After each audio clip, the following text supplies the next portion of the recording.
One of the first things anybody needs to do when diagnosing a diesel problem, whether it be a crank no start or a drivability concern, one of the first things we need to do is check the engine oil level. Now today I've got a 6-liter Powerstroke here, and I've also got a 5.9 high pressure common rail Cummins, and this 6-liter is a Huey system.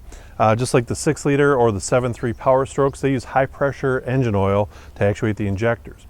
So let's take a look at the engine oil level here on this truck. I pull the dipstick here. There's not a drop of oil on this dipstick at all.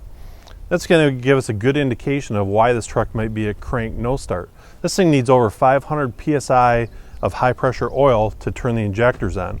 And so now if there's no oil in the dipstick, well, we're probably not getting enough oil pressure in order to actuate the injectors. So with this truck, we need to have oil. This might be as simple as adding oil, get the truck started up, then look to see if we're burning it or if it's leaking. Now let's go over to this high pressure common rail system and take a look at the oil level on that truck.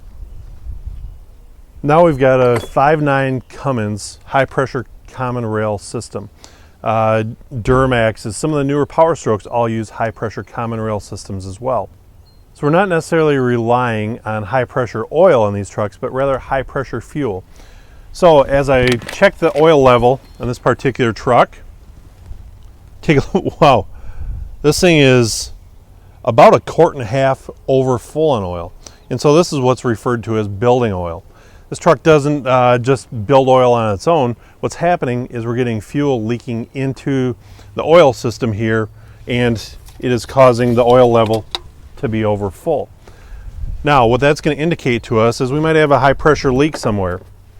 Take a look at this injector with a feed tube. That's a press type fit here. So we could have a leak where these two connect together, or we could have a faulty injector.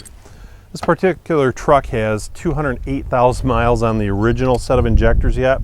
And based on some of the customer concerns being a lack of power, some smoke issues, as well as building oil, I'd say it's time for this truck to get a set of new injectors as well as new feed tubes.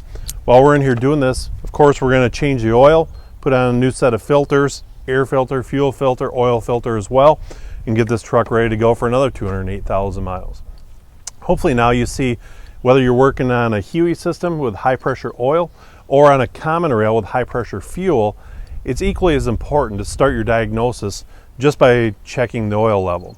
There's going to be more to continue beyond that, but that's where we need to start our diagnosis. Always check the oil level.